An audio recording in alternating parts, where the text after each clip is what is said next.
Hey everyone, welcome to a new episode of He's Not Wrong. I'm your host, Chad D. I have to just address the elephant in the room if you're watching this podcast and not just listening to it.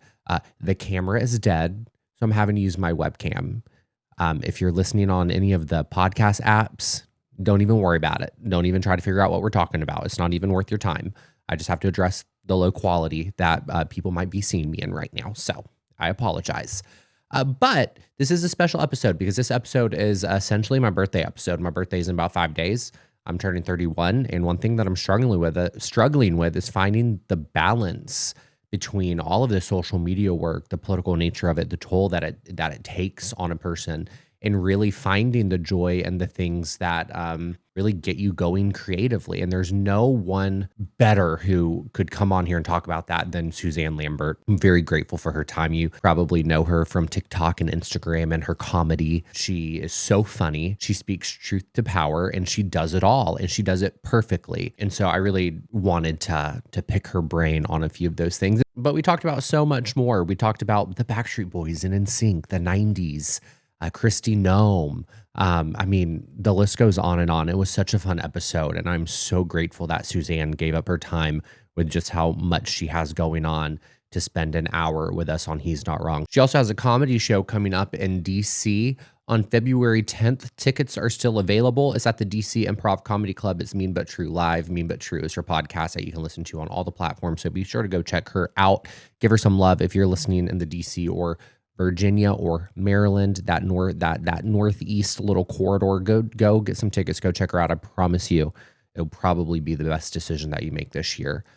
She is hands down one of my favorite guests that we've had come on. I'm so excited to give you this episode. So without further ado, I'm just going to go ahead and give you my conversation with the one and only Suzanne Lambert. That I don't miss having a boss, but the problem with that is then I have to be the boss, and I'm like, wait a second. I didn't expect this. How's that going for you being your own boss? I mean, honestly, it's great. It's a very small operation over here, and I think in the near future, hopefully I'll be able to expand and have more of a team. Right now, I only have I have agents and stuff. Sure. I'm in between management.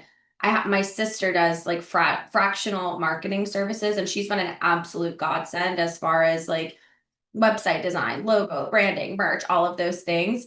But I mean, like most of it I do myself, and it's really challenging. And it's really easy to get lost in the day to day with my to-do list and then lose sight of some of those more strategic long-term goals. But I'm not falling into that trap this year, and I'm trying to balance both of those things. And that's honestly meant just doing fewer things and Sure. saying no to more things, which I really hate to do. But I mean, members' offices hit me up literally every single day. Yeah. And despite the popular belief, we are not paid for that work, which I'm happy to do it unpaid. But at a certain point, I do have to just kind of prioritize other things. So that's where I'm at right now. But Well, it's great. you are killing the game. You would I never know appreciate that it. the team is small. And I did just see your story on Instagram of your sister and the web design, and that's so valid about there being so many websites that are just like so messed Bad. up. And I'm not even trying to be rude. I said the word genuinely in my Instagram story 3 times. I do love the word genuinely. But I was looking because my sister was like, okay, like try to pull together like a mood board, give me some inspo. So I'm looking up like, I'm not going to name names, but comedians I like, whose style I generally like even like Paris Hilton. I guess that's a name, but she's not going to see this, right? Or maybe she will. Um, Well, uh, actually, and they were bad. to tease the episode or the clip that we're gonna play in a little bit, I mean, there's a chance that she might see it. Oh, stop. What? I'm so curious. I'm so So, curious. so, Suzanne Lambert, welcome to He's Not Wrong. I am so happy to have you on today. This is a treat for me. This is like a birthday episode, essentially. I know we were talking about this before I started recording, but you just have no idea how appreciative I am that you're giving up your time to spend it with us today. Oh my gosh. I'm so thankful that you want to chat with me and to celebrate your birthday early with you. So wait, are you an Aquarius? I am an Aquarius, and you know Oh, so what? you're crazy. I have no clue. I've talked about this on the podcast before. I don't know what it means to be an Aquarius. I know I am one, but I have no clue what the characteristics are. And then when I Google it, because I have tried to learn, but when I Googled it, I really don't understand what it's telling me. So I'm just like, okay, just live life. The hot take is that Aquariuses are who people think Scorpios are. People think Scorpios, no offense, are like cold and detached and like will switch up. The thing about Aquariuses, and that's who Aquariuses are. Like Scorpios are not that way. Aquariuses will just like switch up. Like I dated an Aquarius man who like ruined my life. So I'm very biased, but like once they're kind of just like done with you or done with the situation or whatever it is, and it can be a really good thing, right? But Aquariuses have no problem being like, bye, I'm bouncing. See ya. And like like they don't care about your feelings on the matter. So You know, you say that and like it's just something in my brain. I'm like, I care a lot until I don't. And if you just give me one reason yeah. for me not to, it's really hard for me to get back to that place of, Which can be a great thing, like yeah, genuinely. I let things go on for way too long, but Aquariuses are very powerful, very compelling, very like alluring. There's obviously really good qualities as well. you know what, that But makes sense. I was sitting on the yeah. couch. I was sitting on the couch watching Traders last week, and my boyfriend felt really bad. I won't give any spoilers, but he felt bad for who went home. And I'm like, I so easily sit there and vote someone out. And he goes, yeah, I'm aware. And I'm like, what And does you're that like, mean? you're like, wait, what? Why are you what is this perception of me? You know when people perceive you and you're like, wait, what do you mean by Yep. that? So Yeah. you definitely just closed the loop with that. That makes a whole lot of sense. That's so funny. That's hilarious. So I have to say, so self-conscious right now. I got a haircut just for you yesterday. Oh And my I was like, God. Suzanne's coming on. I need to look my best. I need to get a haircut. And I can't help but just looking. I'm like, oh my God. Oh my God. I It can't looks handle good. this. Wait, do you not like it? Oh my God, no. This was not Okay. worth the $45 plus tip.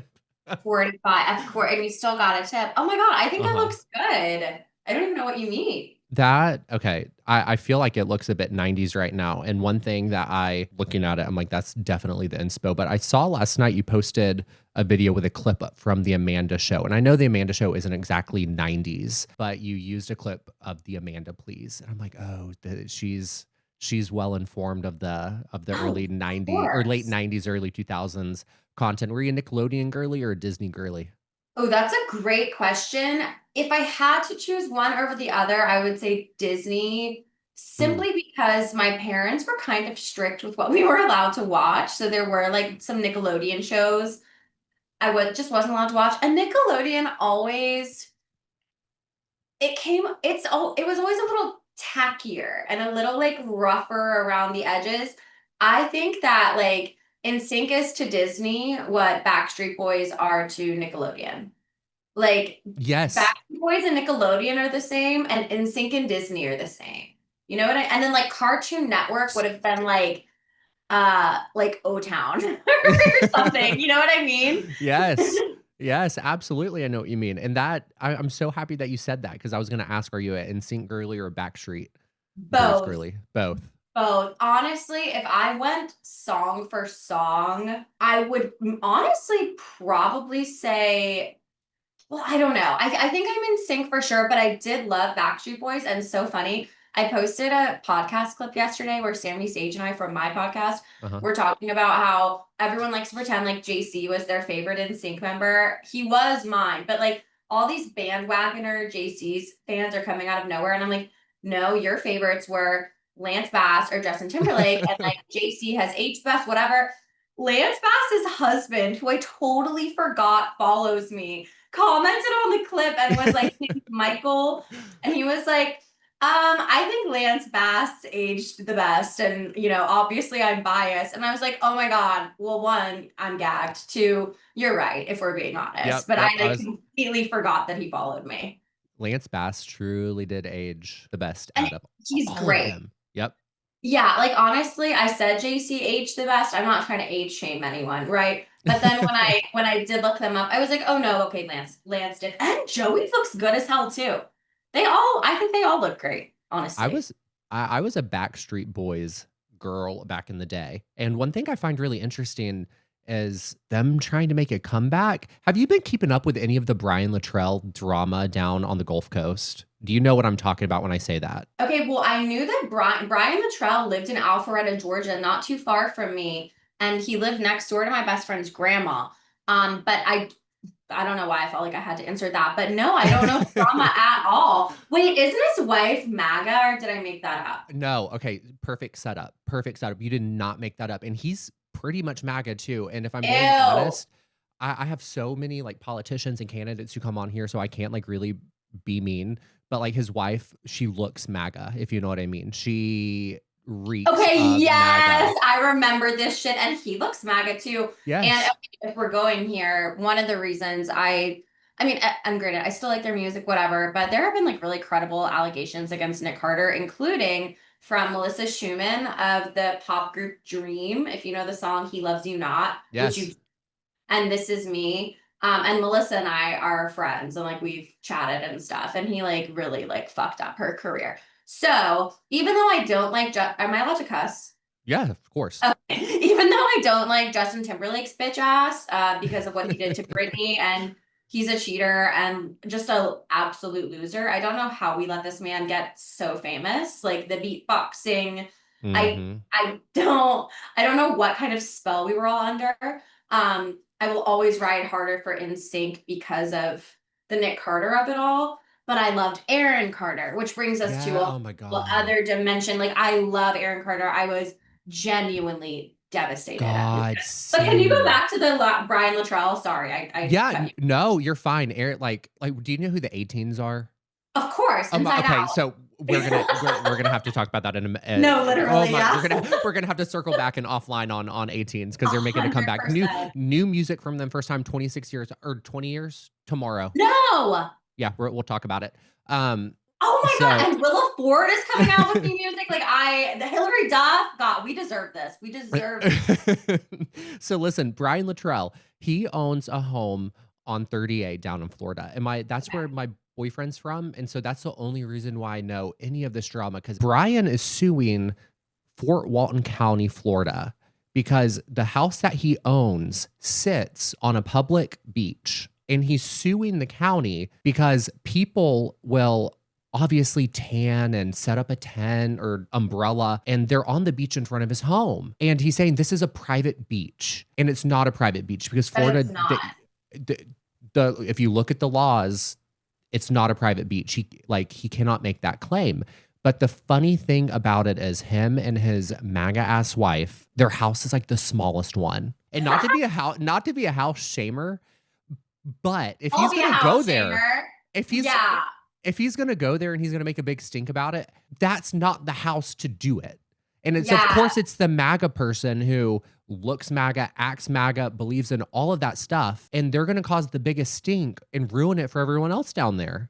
Yeah, if the square footage doesn't stack up, you don't get to be a diva about that and try to Mhm. exclude people from public lands. I mean, that's so Trump coded, right? They Yep. hate use for public lands. They would rather it just be for private use so people can make as much money as possible. That's insane. I hope they lose. I hope the neighbors aren't cool with that. No one down there is cool with it. No one. I'm telling you, they're making such a big deal about it to the point where I'm like, I can't even listen to Backstreet Boys anymore. Like this has completely ruined my perception of them, and that's That's a why. shame. So all that to say, I'm now an NSYNC girly after all these And years. we're here for NSYNC. Yeah, we're here for NSYNC. You have really leaned into being called the Regina George of liberals. You've really adopted it into your brand. I need like the background story, the origin story of how that came to be and why you leaned into it. Yeah, it's one of those things like when I think of jokes or when I think of ideas, it'll just kind of come to me randomly where I'm like, Mm. this phrase is good. Like the phrase Regina George liberal had kind of popped into my brain. And I was like, okay, I need to kind of build out what that concept would look like, but I feel like there's something there, right? And it was right after the election and of 2024, the Yep. presidential election, which is also my birthday, literally a week after the election. And I was Mm. in Kennebunkport because I'd always wanted to like go there for my birthday. So I was just in Yep. Kennebunkport, Maine. And I was like scrolling on TikTok and it was just like every video is like, oh, we're gonna get through this with love and kindness. And I was like, fuck that. Like, no, we're not. I can't do 4 years of whatever this like bullshit is. Like, I'm mad and we already lost, right? So Yep. now I can say the shit that I've been wanting to say. Because I'll people will give me shit. They're like, why didn't you talk about politics more until after the election? I'm like, y'all would not have liked what I had to say. Y'all barely tolerate it now. You know what I mean? Yep. Like I still get shit for being too mean or whatever. And people would have accused me of derailing the election and this is we're gonna lose if we act like this. Like I know exactly how it would have gone. So I was just like pissed off looking at my feed and I was like, okay, this is the time to make that video. And honestly, like I knew sometimes you just know this is going to catch on. This is going to go viral. Like you just kind of feel it in your soul. I knew it would blow up. I didn't necessarily know that it would blow up to the extent that it Sure. did. I'm obviously very happy that it did. No, I know what you're talking about. I made a video that blew up calling Laura Loomer a swamp monster. Love that. And it's like I knew in my soul, I'm like, someone needed to say it. It needed to come out. And I just kind of knew it was going to catch on. So that's valid. That's valid. But I'll have to say, you don't give Regina George vibes to me. You're so kind about my hair when it looks so bad in this entire conversation. But I do want to say, even though that is your brand and that's what caught on a while ago, there's something about the fact that even if you are the Regina George of liberals, I feel safest with you right now. More so than I Oh, ever would with the people who they vote against you. They say they love you. They don't have your best interest at heart. It's like, yeah, they might on the outside say the right things, but behind your back, they're really working against your favor. yeah, totally. And it even goes for people on our side, right? Yep. And that's who I was really making that video for because, and not to speak on behalf of like other marginalized communities that I'm not a part of, but like Sure. I have always abided by the rule that if people who are actually oppressed, if they're in my comments really upset at something I've said, I've gone too far. That has not happened. There has never been a situation where there has been a huge outcry because of something I've done or said. And what I try to get um, white women to realize is like being an ally is not like wearing polka dot dresses and painting our nails blue and whatever the fuck. Actually, what makes people feel safe is when you are very vocally opposed to the behaviors that are hurting them and oppressing Yep. them. And you guys have to put this stupid little, like, these lessons aside that we've been taught. And I think a lot of it is steeped in misogyny, for Yeah, women. It's for like, sure. be nice and be this and be that. And we want to do those things, right? We want to be inclusive and act in a way that is inclusive. And that also entails telling people who need it to go fuck themselves if that's what they Yeah. need to hear. So it was really meant to like kind of light a fire under white women's asses and be like, hey, you have permission to speak up. You have permission to bully these people, to embarrass them, to shame them, because guess what? That actually is a really effective method of fighting back against fascism and authoritarian Yeah. regimes. Make fun of them, make fun of them. And it seems to have caught on a lot, which is encouraging. Have you had any white women tell you that you're the reason why they might have changed their mind or they like it stopped them in their tracks and made them think? Every day. Yeah. Nice. Which is, and I actually have I read more DMs and comments than I should. That's what everyone tells me. They're like, hire someone to read your DMs. I'm like, I know I probably should heed that advice, but I have an album in my phone that I'll look at sometimes because, I get a lot of shit. Yeah. I get a lot of shit from people on our side. It can be really just like annoying and demoralizing some days. It's a part of the job, but some days it's like ridiculous. Yeah. And I'll read those messages and comments where I'm just feeling down or uncertain or whatever it is. And that's like what motivates me to keep going because knowing that even I've impacted one person to me would make all of it worth it because there's such a waterfall effect from that one person being changed, that one person's mind changing. And that's what I tell people all the time. I'm like, Look, and I was gonna say this for like, I'm not wrong, but I'll just say it now. Yeah. I do see a lot of people, wanting influencers to speak up, people with platforms to speak up. I totally agree. That's totally valid. And y'all being, people who might not have a platform or who might not fall into that category, y'all have a responsibility to speak up as well. And actually, you can make just as much of a tangible difference in your everyday life by speaking Yes. up. Like, it doesn't even have to be online. You have a responsibility to do that as well. And I got a platform from talking about things. Like, Yeah. I had a normal job in finance, like I have never worked in politics. I had zero Hill connections, have never been paid by the DNC, would love to take their money. They've never paid me, despite everyone saying I'm a DNC shill. They have not paid me. I do want Democrats to get elected, so if that makes me a DNC shill, sure.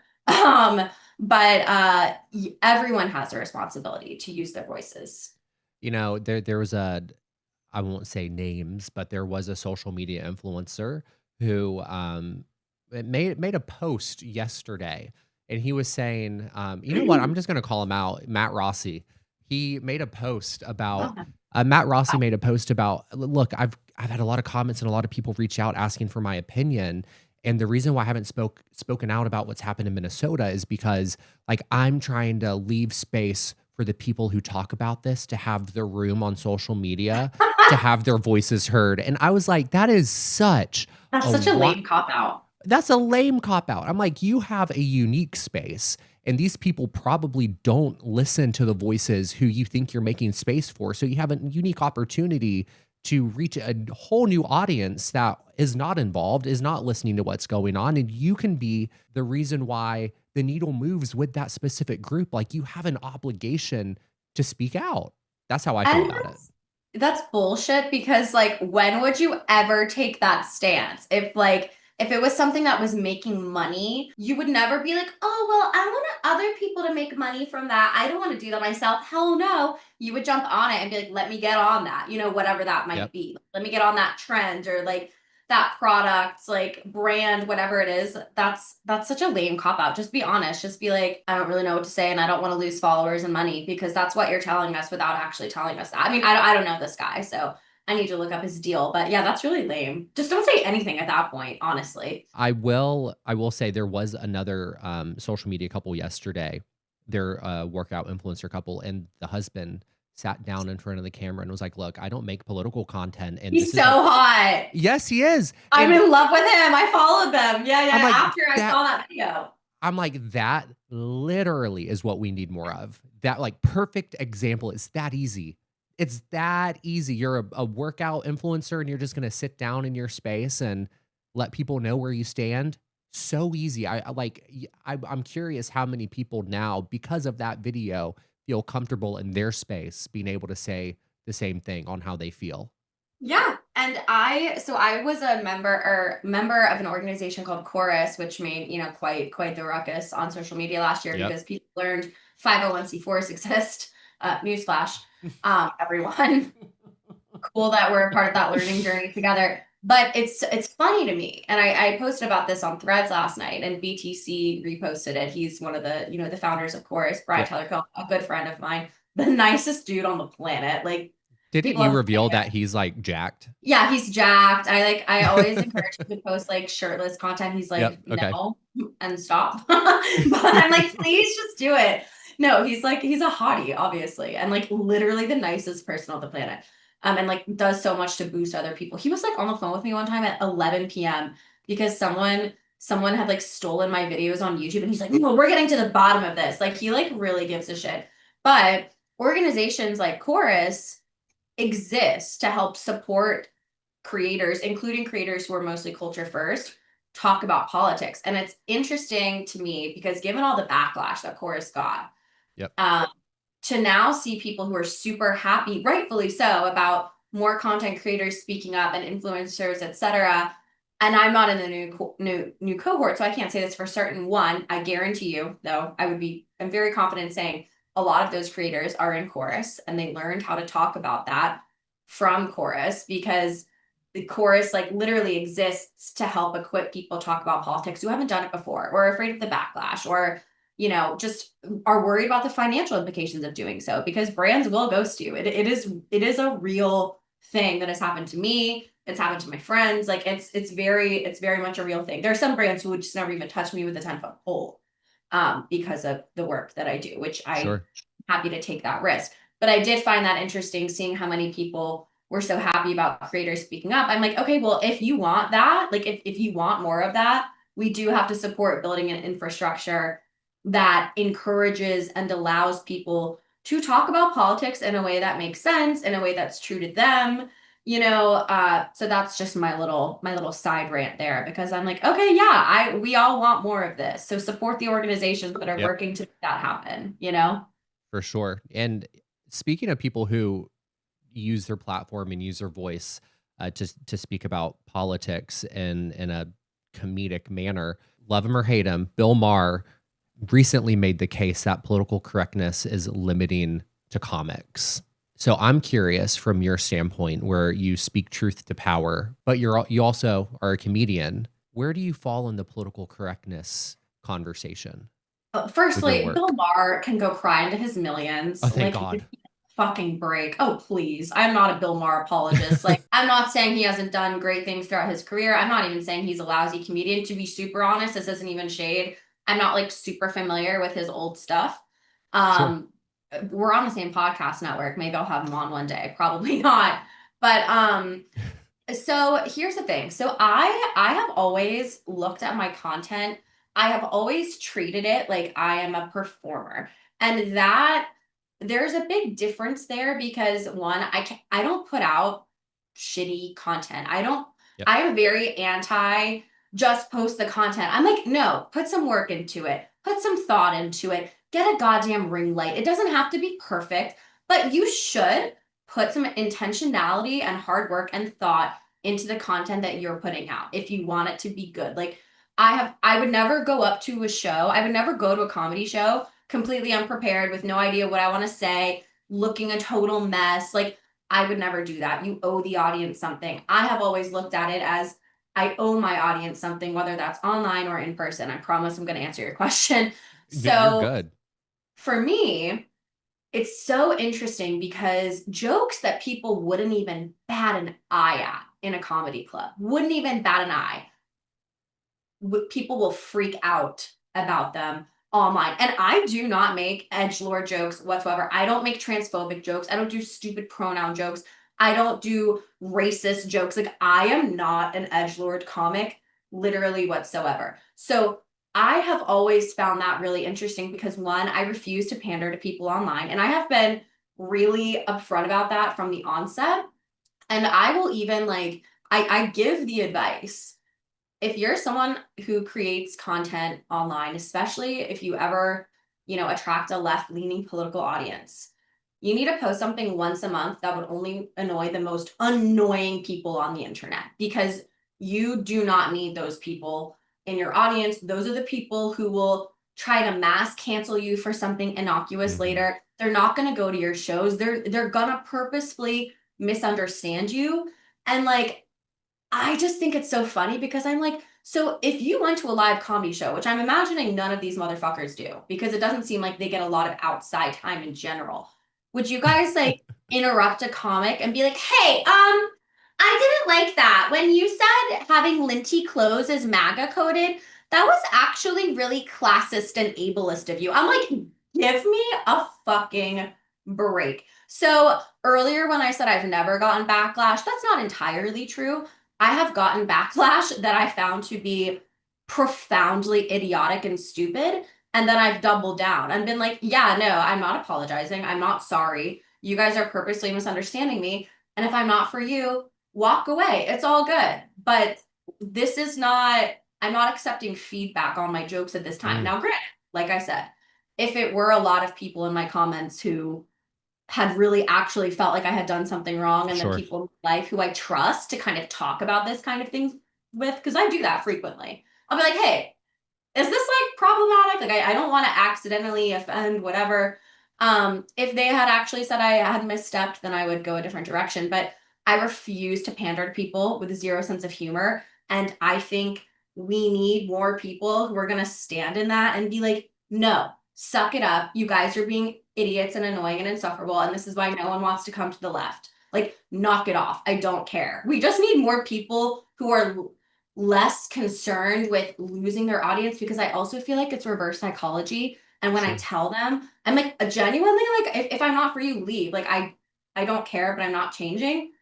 They don't leave. Like, they really don't. So it's rare that I get a mass exodus of followers, you know? The left needs more people willing to speak out and to do what it is that you're doing. This question was submitted from a friend of mine. It was something that he wanted to know because he is a liberal, but he thinks there's too many dumbasses on the liberal side who have a voice. He's like, I don't want that person representing me if they're not well versed in history and policy and what's going on. So I'm curious your standpoint on people who have a platform, but they're not well versed in what's actually going on. How can we get them to a place where they're actually speaking truth to power and they're being effective in their messaging? One, and again, this is not a Chorus advertisement. Organizations like Chorus, organizations that help you understand how to talk about things intelligently, but also, like, and I don't know who he's referring to specifically, but I don't think everyone needs to talk about everything, and you don't have to learn everything about Mm, everything. Like, a bunch of people, I don't know why. And I look at it as people respect and value my perspective, which I really appreciate. But people will ask me, like, why haven't you talked about Venezuela? I'm like, y'all, I'm gonna be so honest. I didn't even know that we were beefing with them. Like, I didn't even really know that things weren't great until we like invaded them or whatever. So whenever yes. people ask me about that, I was like, my friend Nathan Jun has made great videos on that. Go kick it over to him. So I think part of the problem lies in, once people do talk about politics on the left, I think part of the problem is people expect them to talk about Yes. everything. And also, if they do talk about politics, people then on the internet take that as an invitation to like surveil and make sure that every action they do is in alignment with a perfect political person. For example, Mm, someone got on me. I do a ton of foster work for a rescue, a dog rescue, and animal rescue. I love animals. I have two rescues. I donate a ton of money to different rescues. Like, I very all in. I reposted a video of a doodle, like a doodle doing something silly. Someone messaged me like 3 paragraphs, really mad at me for reposting a doodle because it's a designer dog. And if I'm gonna say I'm an advocate for animals, and I was like, literally, I was like, you need to get a job. This is insane. But like, a lot of people don't have that kind of confidence, like influencers and content yep. creators, like, they're so afraid of, you know, upsetting people, and they're constantly looking over their shoulder. And that's just not a way to build an audience or a following. I would rather just not have one than have one where I felt like I couldn't be authentic to who I For am, and sure. people who take themselves so seriously. I don't even know if that answered your question, but No, it does. yeah. And I'm really happy with what you said because I make a lot of videos that are more, and this is more TikTok. On Instagram, I'm a bit more rough around the edges, I would say. But on TikTok, I'm a bit more educational and I try to inform people in the South about what's going on. Yeah. But I don't know everything that's going on. And people will comment and tell me to talk about something. I'm like, no, you know where I stand. I'll always support you, but I'm not gonna speak about everything. I know what I know. God, I I'm know not an exactly what you on-demand mean. channel. Yeah, like, this isn't Exactly. pay-per-view. You don't get to like select what topic I'm going to talk about. So I think that's a mix of, like, some people don't need a microphone. They don't. Some people are trying their best to learn, but it can be challenging in this environment, Yeah. like, really. And people need to temper their expectations, I think, with, and who, like, you can pick your information sources, you know what I mean? Like, Yep. there's plenty of things I take with a grain of salt depending on who they come from. Well, this is a really good segue to the next block that I have planned for us. And it's time for you to take out your phone because I Okay. did send you a clip from a mutual friend of ours. Because what you're so good at is finding balance in this chaos. The world is so chaotic. You speak truth to power, but yet you follow your heart with your passions. So that's kind of what we're going to talk about next. But I want to use this video as the lead in for that. So you can just Okay. go ahead and Why am I scared? Okay, why am I terrified? Surprise, girl. I just got done with a little push day, so the chest is chesting. But when Chad asked me to make a video for your podcast recording that you're doing with him today, kind of like good hang, Amy Poehler-esque, I said absolutely because I got a lot of things that I can say about my friend Suzanne. The first thing I think is a skill that you particularly possess that I think people in democratic politics and broadly need to acquire a lot more, and that's your skill and your tenacity and your willingness to completely fucking read a bitch. I'll never forget when you covered the Senate Judiciary Committee hearing where we brought Pam Bondi in for her oversight hearing in October, and you coined her as Pam, never have I ever had a bonding treatment Bondi. Clocked it, very true. And then you proceeded to get Senator Hirono to say that what's going on with the Trump administration is fucking bullshit. I did. And I think there's a million and one other examples of you just having a tasteful way with words that leaves KKK Caroline and MAGA's favorite drag queen, Kristi Noem, just out to dry. And it's beautiful, great work. I think while we all know that you have a powerful way with words, one thing that people don't appreciate you about enough is your work ethic and also your ability to be a diehard friend. And I want to talk about that a little bit too. I'll never forget when we were at an event appreciating the Black arts here in DC, and I ran into you, and we were just Instagram mutuals. We never really corresponded before in real life. I thought he was hot. And we just immediately started hitting up a conversation. You were so welcoming, you were so kind, and my friend Chase was with me actually, and we're all yapping, and you go, "Do you guys want a picture?" And we're like, yeah, sure. So we like just start tanning, and you immediately give us like 100 different poses. But the one iconic picture that came out of it was one that the shadow of your hand is like in the corner like this. Want to be in the photo? Just, like doing our thing in the middle. So we call it our Suzanne picture. So you're a core part of our friendship, actually. Okay. Last year was a big year, especially in Democratic politics, to lean into content creation and engaging with content creators more. And I think I really want to express just how appreciative I am to you and how much you've inspired me and empowered me to not be afraid to get in front of the camera a little bit more, as well as put my bosses in front of the camera a little bit more in a way that I've developed a good relationship of trust with you, and you've really taught me how to lean into this new media atmosphere a lot. And you didn't have to do that, but out of the goodness of your heart and your belief in a greater society for everyone, you're willing to help us learn, and it takes time. And I'm really grateful to the grace that you've given, all this about and the part that you play in our movement to make sure that everybody has a democratic aligned voice that they can identify with, and you play an important role in that. And I didn't realize that until we got to Crooked Con together last year. It was so much fun. We met all of our mutuals, and we had a great night out that night. We did. You're great. I'm so appreciative of the friendship that we've grown. I'm so excited for what you have planned up your sleeve, because we know that you're 10 steps ahead and you're already scheming. And one thing I think I'm really looking forward to is seeing more hot men in the wild and looking at each other and saying, he's got to be into one of us, right? And that's the power of the gay and the hag. Have a good pod, Chad. Have a great conversation with her, and I can't wait to listen. Oh my God. Oh, that's so cute. Oh, I want to cry. Josh is the best. He's just the nicest, smartest, so on top of it, so organized, so fun, just the best. Oh, that made my day. I look up to him so much, and I look up to you so much. And I think one thing that he really hit on perfectly is the fact that you're so supportive of everyone in your life. You're dedicated to your work. You support so many different causes, and you're following your passion with comedy. And like I said before you played the video, it seems like you have struck this perfect balance of finding that balance amidst so much chaos in so many different areas of your life. And I'm about to turn 31. And Woo! I'm struggling to find that balance. Like, for instance, like this podcast is so political, and I never planned for it to stay political, but it's like I'm struggling to find that balance. And it's something that I feel like you have struck perfectly with your podcast. You make political content, you have food creators come on, you've talked to Jonathan Van Ness, you're again speaking truth to power. How do you do it? What's the secret? How do I find that balance amidst this chaos? Because it's something I wanted to get right in the 31st year of my life. Which I love. I love a new year and a time to set intentions and goals. Like I love it. And Lunar New Year is coming up too. So we also have that. But as far as like striking a balance between political and like non-political stuff, which I think is what you're referring to, Yeah.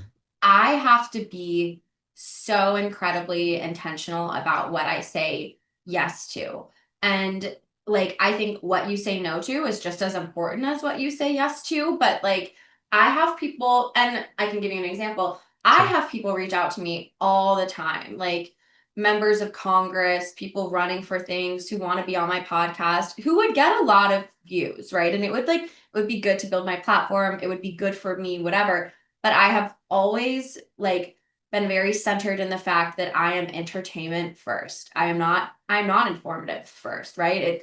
Informing might be a secondary or even tertiary goal of the things I put out, but I am an entertainer. So that means I say no to a lot of people who have asked to be on my podcast. Not to say I'll never have, someone in politics. They had Gavin Newsom, but like Yep. they have to be funny. They have to be willing to play ball. And Josh and I even had that conversation for that hearing that he referred to. I had an idea to speak with some members and they were on the fence about it. And I'm like, and it's not his fault, right? But I'm like, Sure. look, if they want to meet with me, they have to play ball.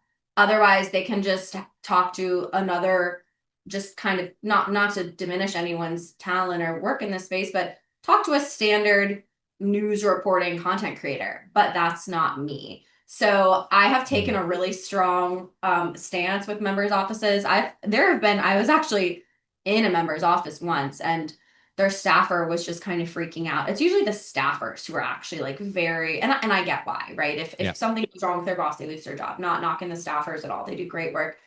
But I was like, okay, well, it doesn't sound like, you're cool any longer with what I had planned on speaking about. So like, I can just leave, like it's no big deal. And then they're like, no, wait, stay. So you have to be true to yourself and you have to do the shit that you want to do. Like people get so caught up in like, well, I want to post more like lifestyle content alongside my political content, but I don't know how to tie it in. And I don't know if people like it. I don't whatever. Shut up. Do the things that you want to do. Post the things that you want to post. Like talk about the things you want to talk about and your people will find you.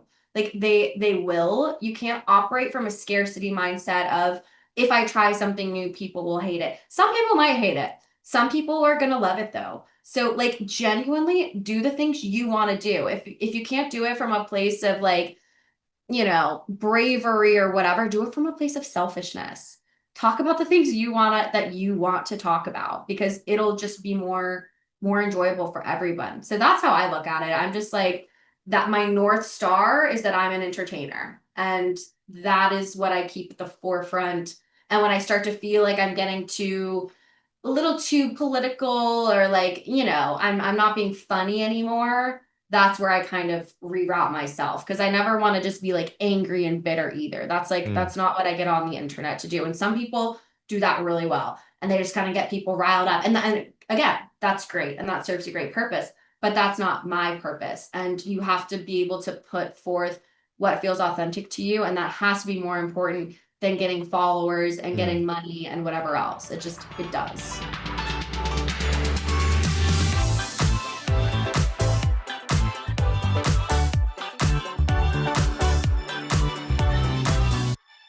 Okay, Suzanne, one thing that I admire a lot about you, amongst so many things that we just discussed, is the fact that you're just so confident.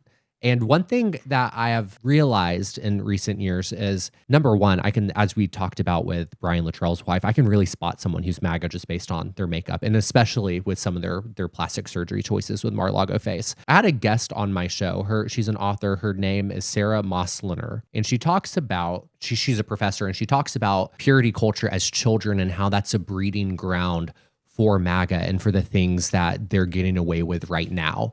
How it starts with that Christian evangelical purity culture. We got to talking and she was talking about oligarchs and authoritarianism and how it's so shocking what women are willing to sacrifice in order to fit in. And saying like the Mar-a-Lago face stems from this desire to fit in with men with money.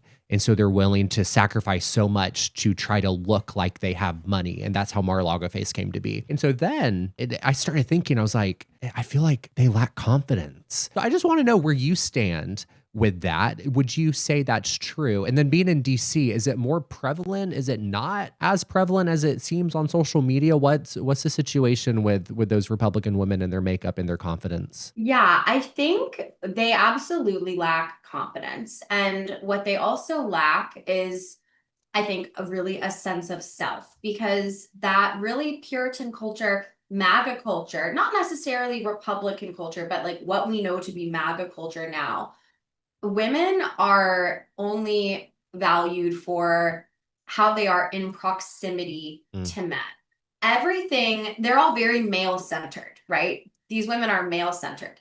And I don't want to give all of this away because it's part of my I'm not wrong about. Sure. But so they're what they do as far as their makeup, their fashion. I was in a HuffPost article recently about MAGA fashion. Like they literally just do what everyone else around them is doing with zero thought to like curating their own individual style. And I don't even think that everyone necessarily needs to be a fashionista or have the best makeup, whatever, but they don't even give it a try. And that also stems from not having a diverse friend group in your life, right? Like Yes. the reason I'm good at makeup is because I watched drag queens who taught me, Trixie Mattel taught me how to snatch contour by using a lighter shade underneath. I have hooded eyes. So there are AAPI creators who have talked about doing eye makeup for hooded eyes. Like so much of what I have learned in the beauty space is from listening to people with perspectives different than mine. Of course, I mean, Yes. think about like Korean skincare, right? Like there are cultures and groups of people who just know different things than you do. It's not even like some deep, like emotional thing, but they don't even look outside of their little bubble to see what that might actually be. And that's why you end up with busted makeup that looks like it's peeling off. And like horrendous filler. And I say that as someone who has a lot of filler, but they get it almost so that people know they have it. It's Yes. like they want people to know they have the money to put out to get these like just awful, the jigsaw face, but they never put any money into like the skincare of it all, which again goes to show it's just all about like protruding like a very gaudy appearance, it seems. I'm gonna have to touch base with Sarah on this because I feel like we're gonna have to write a dissertation and take it a step further. It's beyond trying to be accepted. It's like they're literally operating within a bubble and they're whitewashing their makeup. And this is what you get. It's like this look and it like physical symbol of what life looks like when you take out diversity. It's Yeah, that. and they always get it wrong because they're always trying to find a semblance of belonging, something that feels like belonging within their communities, right? Yeah. Look at the red MAGA hats are a great example of that. Mar-a-Lago face. What they don't understand is there is a fundamental difference between belonging and assimilation. Those aren't the same things, right? Yes. So if you don't have, again, those diverse inputs into your community, what you get is assimilation. It is impossible to cultivate a sense of belonging if there is no dissenting voices and views and perspectives, or even not even dissenting, varied, right? When you just have a homogenous group of milquetoast people, that's what you're going to get, right? And that's why when they tried to do a response to the Republican makeup trend and do the liberal makeup trend, they would either do their makeup and look better, which those were my favorite videos, or they would all just do like clown makeup or like haha blue hair. And I'm like, okay, well, I don't have blue hair. And like you want to look like me, be so fucking for real. You know what I mean? Like they're not even creative. They just recycle all the same shit over and over. I mean, I'm a gay male and I'd want to look like you. So you are Oh, not please. wrong I want to about look like that. you. Your skin is perfect. And I have a retouch filter on. Let's be so for real about that. But you know what I mean? It's like Yeah. y'all don't even know how to make fun of us because you don't even open your eyes long enough to look at the world around you. That's why y'all aren't funny either. Yes, and I'm happy you bring up that sense of the assimilation versus belonging and that idea of that feeling of belonging because one thing I wanted to ask about to get your opinion on, but now I'm actually like really excited to bring up this topic is This idea that Donald Trump is not cool and his entire identity is him wanting to be cool. And this kind of takes it back to the Regina George of it all, right? Think back to high school and you have the cool kids and you have the cool kid table. And then you have the table where all this is stereotypical, but then you have the table that kind of the outcasts sit at. And Donald Trump was always at that outcast table and he was always wanting to belong at the cool kids table and he never did. And so what do we see now? We see him trying to make an effort to be cool. For instance, you have the Nobel Prize. He's not cool. He's not going to get the Nobel Prize. And so he is so angry that these people shunned him, that they don't think he's cool enough for the Nobel Prize. You have the entire Melania movie. Hollywood shunned him. He always talks about it. He has not received a single award and he's bitter about it. So what's he going to do? He's going to make his own red carpet event, this own Hollywood thing. And now you're seeing in the news that the movie's going to flop. It's like being projected to make like $1 million or something after they poured 40 million into it. Anywho, I had talked to my boyfriend. We're not going to spend money on a ticket, but we will wait for it to go on to streaming because we need to know what it's about, but we're not going to be a part of those box office totals. Yeah. And I think what you said, well, one, I know I've thought about that. I'm like, should I go see it? Like that would be good for my job to give my comedic perspective on it. As long as I like tripled my donation, I could just make a 3x donation to Planned Parenthood or something to offset damage, But yeah, I know I've waffled with that. Maybe what I'll do is buy a ticket to a different movie and then sneak into that one. He's literally said that last night. No, what I'm horrified about, because when he said that last night at dinner, we were talking about, okay, how are we going to like see it? He's like, we can just buy a different ticket. And I was like, no, they have like cameras in those theaters. And if none of these like theaters are selling out tickets, they're not even selling a single ticket and they see two people in there, like we're going to get busted. You think they're going to say shit? I live in such a blue town. I'll be like, hey, here's $20 each if you don't kick me out of this movie. Honey, this is Alabama. They're looking for any they're reason. Looking for you over there. I'm good in Arlington, Virginia. And then what? Arrest me? That would be great for my brand. Bring it on. But I've never been arrested. But, it's never too late. But going back to what you said, so I had the honor ? Of attending the State of the Union address, which was called the Joint Address last year, a month into Trump's presidency. I was the guest of Lauren Underwood, a congresswoman in Illinois who's amazing. She has done so much to further healthcare in this country that people don't even realize. And she just had like a major piece of legislation passed. Lovely person. Anyway, I was at the joint address, and what stands out to me the most from all of that, beyond Nancy Mace like desperately trying to get Elon Musk's attention and her like fake boobs flapping everywhere. It was like it was such a scene. It was such a scene. So humiliating. She was like, hi. Oh my God, it was so bad. I've never it was secondhand embarrassment. Anyway, what stuck out to me the most was within the first 10-12 minutes, he stops his speech that lasted over 3 hours, by the way. It was the longest one ever on record. And Mike Johnson's chief of staff still got a DUI after. So that's how you know they were absolutely loaded going into that event. Donald Trump stops and he was like, and there's nothing I could do up here to get Democrats to clap for me. And that, I think, sums all of it up completely because he wants the approval of the people on our side so bad. He wants to be loved. He wants to be adored. He wants to be exalted. I have always said, he's not actually against abortion. He doesn't give a fuck about abortion. He actually, in his soul, probably aligns politically way more on a lot of issues on the left. But, he's not remarkable. He's not talented. He's not smart enough to make it on our side. And that also wouldn't allow him to siphon wealth and, triple his net worth like he's done during this presidency.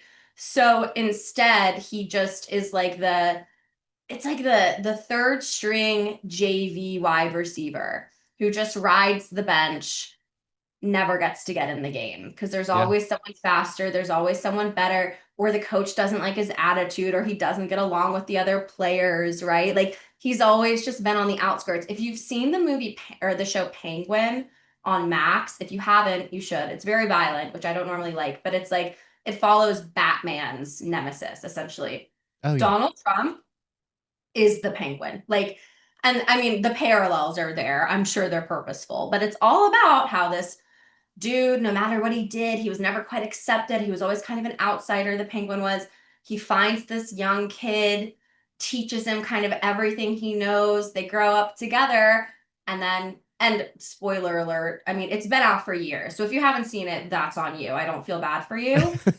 Like, get over it. Like, you guys don't get to say spoilers when it's been out for years. People will still do that. I'm like, hun, they're like Pride and Prejudice, spoiler alert. I'm like, y'all, like, get it together. Like, You pick get a up the book week or with don't. me. You get a week Yeah, and a then week, and then get over it. Like, that's not my responsibility.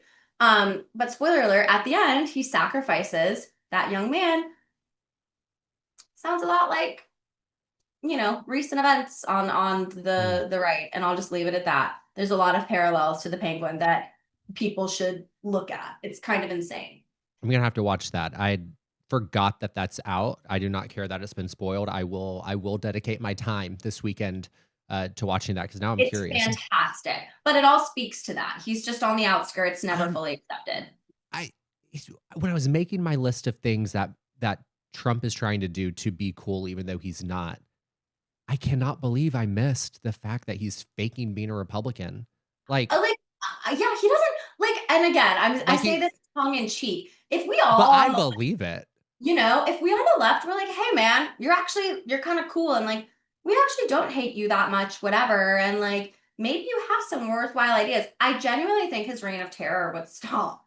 Like, because it's never gonna stop until the big beautiful day, or until he finally gets the approval of the people he is so desperately vying for approval from. Listen, one of my favorite things about social media, and I know we're tight on time, but one of my favorite things about social media is the comments or the videos like, is it the day? And it's, you just know what they're talking about. That is one of the funniest things to me. Just out of context, is it the day? And it's like, you know what they're talking about. Is it the day? Like, we haven't even said it. And imagine being that hated. Imagine being that entirely universally loathed, that people are like, can you imagine the content of that day? I'm throwing a rager. I'm throwing a massive event. I'm getting blackout drunk. We're spraying tequila from the tabletops. We're dancing on tables. It's going to be a scene. Whenever he got COVID, and I still remember the day, well, I say that now. I think it was October 7th, 2020 or 2021. You need to fact check me on that. Okay. I remember when he got COVID, driving to Trader Joe's, all the windows rolled down, in the best mood. Everyone's smiling and waving. Like, Northern Virginia is like not the most friendly, hospitable place in the South. Like, everyone was in such a happy mood. And then, of course, he was fine. It was October 2nd. Okay. And it was on a Friday. Yeah. I do remember I remember everyone was getting COVID. It wasn't it was a big deal, but it was at the point where it was like, oh, you're going to get it at some point. So it wasn't as heightened, but the day that the news dropped that Trump got COVID, it was like the world stopped spinning. Yeah. It was like, see, and I was within 5 days of the date. Like, that's how noteworthy. There's a lot of my friends, I still don't know their birthdays. I remember roughly when Trump got COVID because of how special it was to me at that point in my life. That is so good. What? So, oh my God, we got on this topic all from that point I wanted to make about the Melania movie, but this leads into, I need to know if I'm a feminist or not. Partly because I'm criticizing Melania. I already called Laura Loomer a swamp monster. You know how I feel about Kristi Noem. I agree with everything you said about Nancy Mace. I want women to succeed. I want y'all to have everything that you need. I like your body, your choice. I'm here for it. But I really fell in love with this phrase when describing Kristi Noem that I saw on social media. Someone called her a twatsie. So first question, please, will you make a video today calling her a twatsie? You don't even have to give context. Just like slip it in there. I need that to become a part of the general lexicon of America. I need people to start calling Kristi Noem twatsie. We need twatsie out into the vernacular. I actually haven't heard that one. That's very creative. I like that. I like when people are creative with their insults. Nothing worse than just picking the most obvious thing. I like twatsie. That has some ingenuity there. But to answer your question, you didn't necessarily ask, but I'm going to tell you. You know You what can it is. absolutely be a feminist and make fun of these people. And in fact, I think it is very feminist behavior to, you know, trash the people who are working against everything that feminism stands for while benefiting from it. That's what drives me insane. Look, I hate how you dumb bitches vote. I still want you to have the right to vote. I hate the shit you come on the internet to say or on your stupid ass press conferences to say. I believe in your right to say those things. I believe in you that you should be able to get, you know, pregnancy leave and all of these different things. They benefited from the systems of oppression or benefited from the systems of feminism while contributing to systems of oppression. And also, I did not sign some contract at my birth that because of my gender, I have to be nice to all these bitches. Men don't have to do that. No one tells men, oh, you guys, like, men needs to be supporting men. Like, men need to be looking out for each other. No one says that. To quote a great Twitter scholar, I do not support all women. Some of you bitches are very dumb. So, like, absolutely, you can be a feminist and call someone ugly. And you know what? If that means I'm not a feminist anymore, okay. Like, whatever. I like the labels and the naming, like, it is so unconcerning to me. Who cares? You know, like, I do a net good to the world. You do a net good to the world. You can call some of these hags ugly because they are. I And needed the twats. Twatsy. I needed the permission. I wanted to check. Great point. That I got so much hate, and I don't feel bad for it, as it shows how many conservatives in Alabama still follow me on social media as if they have any reason to. But back when But Charlie that's a Kirk, good thing. I have a lot of right? conservatives who follow me too. Like, they're there for a reason. They're there for a reason. It was a friendship ending comment that I made. And because I said, you know, even though Charlie Kirk was a horrible person and he probably wanted me dead based on everything he said, I will always fight to make sure that what happened to him doesn't happen to anyone else, so we can continue to have the platform to spew the hate that he spews. And I think that just sums it up perfectly. It kind of shows where we fall ethically, morally. Ideologically, and I totally agree. I don't want people getting shot in the head because of political beliefs or whatever else. Need to check on what's going on there, by the way. I haven't really heard anything about the person who killed him that Trump definitely didn't have any part in. Listen, watch the Penguin. Watch the Penguin. It I'm always being goes back to the so Penguin. serious. Watch the fucking Penguin and you're gonna be like, oh my God. But all that to say, people getting shot in the head is bad for our country. I didn't make funny jokes about him getting shot. I do think the Erica Kirk memes are really, really funny, but like, I don't want people getting shot in the head, period. You know, if that makes me a bad liberal, okay. I don't think it makes you a bad liberal. I think it makes us great liberal. So we're rounding out the episode now, and I just wanted to rapid fire ask you kind of the ideas, like to read them to filth. And so I just want to know the first word or phrase that comes into your mind when I say these Republican names. I'm just curious. So is that fine? Oh, perfect. Yeah. Okay. So Kristi Noem. Swollen. Girl is swollen. She looks like when in Hitch, when he accidentally eats, I think he eats shellfish when he's out with Menendez and then they have to go get all the Benadryl and he's like chucking the pills into his mouth. That's what she looks like on a daily basis. It's scary. It's horrifying. And the before and after from the plastic surgery, that's one of those shocking things I've ever seen in my life. The before and after. Fuck ass haircut she had before. The Kate Gosselin. In the Karen special. That's what you get when you go to the hair cuttery and you ask for the Karen, and it's a brand new stylist. The hair cuttery. Oh my God. All right, Stephen Miller. Bitch boy. He's so, dude, him and Katie Miller, I'm like, her having to wake up and seeing his ugly ass face is exactly the punishment on earth that she deserves. I was about to say, imagine waking up and that's the first person you see, the first person you talk to, you smell his breath in the morning, literally kill me. God. Casey DeSantis. Gloves. No, listen, I just have to interrupt you and say, you don't know how many times, if someone in my life has not seen your content, I introduce you to them through your Casey DeSantis gloves video. I reference it to this day. It is one of my favorite pieces of content. That makes me so happy. The gays really loved that video. I love learning what the gays are liking and loving. That's really important to me. And that's one of the favorites for sure. Just for people not aware, Casey DeSantis, was he running for something at the time? Like, I don't know if she was just like, I think he was like soft launching his potential presidential campaign. So like Yes. Casey DeSantis, who is the wife of Ron DeSantis, governor of Florida, whatever, started wearing gloves to all of her events. And here's the thing, as someone, who did cotillion and kind of knows the lay of the land in this space, you don't wear opera length gloves, one during the day, two with a T length dress. Like they didn't fit. They were like bunched up. Like, clearly got them like off of Amazon. You would think at the very least, if she's gonna step out in this Jackie oh no outfit, that she would at least get something tailored.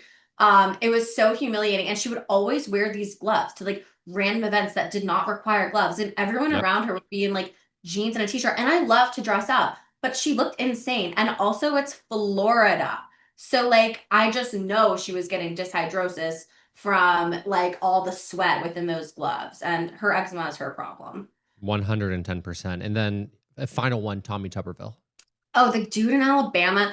I'm gonna be so honest. I don't know a ton about him, but just like blubbering idiot from what I do now. That's perfect. Just a dumb. That's all you needed to say. That's all I was hoping for. I'm one of his biggest haters on social media. His staff has 100% seen my videos. I will never take my foot off of his throat. So I was just hoping that you were at least aware enough to be able to call him a dum-dum. You did it. That's all I needed. I love that for you. Thank you. That's so important to have. So, second to last question. I am just curious if there is a message or a question or anything that you want to share with the ladies over at the I've Had It podcast. Oh my gosh. I mean, well, first of all, they're such queens. They're such icons. They inspire me. I'm so grateful for what they do. I would love to know if they had to, and this is just a hypothetical game, not actually suggesting any of these things take place. Kiss, marry, kick the bucket. JD Vance, Kosh Patel, Stephen Miller. Oh. They have to assign one to each of those categories. And no cop-outs. No cop-outs. And if you don't want to answer it, which you do have to answer it, you have to pick your favorite of the three and explain why. Okay. So either way, you have to let it out. Beautiful. We're going to work on getting an answer to that one. And people will just have to stay tuned to social media to find out what they say. Suzanne, final question. What is it that you're not wrong about? I am not wrong about the fact that conservative men love liberal women. They love us. And it's because of what I was talking about earlier. Republican women, MAGA women, are so male-centered, and they put men first and at the center of everything. And like they're desperate, right? And believe it or not, like that is not something that men really like and value, and most importantly, respect. Like there's a book called Why Men Love Bitches, and there's a ton of problematic advice in there. But what it does get right, and what was really helpful for me when I was a woman in my 20s, just fanatically dating, having no idea what I was doing, picking all the wrong people, men like women who put themselves first. Men like women who aren't vying so hard for their affection and approval, which we know Republican women are just doing constantly. And that's why all of these conservative men, even though they think I'm, so dumb or whatever, they still follow me. They still hit me up in my DMs. They still hit on me. They don't want the conservative women who are vying for their attention and approval all the time. What they want, much like Donald Trump, is actually the approval of the people who don't want them back. Ask any liberal woman. We have absolutely no problem like getting, not that we want them to hit on us, but like Republican men will find out that we're liberal, and they don't give a shit. Like they are still very much interested in trying to pursue us. So I always tell like these Republican women who are going to these conferences put on by Alex Clark and these other hags in their awful milkmaid dresses that are just like so ugly, 100% polyester floral prints. God knows how they were, made. They're going to these conferences paying all this money to hear about how to get a husband. And I'm like, the gag is how you get the men that you want to want you is by acting more like me and acting more like women on our side who don't give them the time of day. That's actually what's going to get their interest. Hate to tell you. Listen, you're not wrong about that. you're not wrong about anything that you said in this episode. This is genuinely Someone will let you know. They they will let you know if I am, which I love. They keep us honest. But this has been so much fun. They're entitled to their opinions, but they can't change mine that you're not wrong about any of this stuff. And I cannot thank you enough for your time. And hopefully we can have you back on here soon. I would love that. No, this was so fun. And you totally like turned my morning around. So thank you again. Thank you, Suzanne. Yay.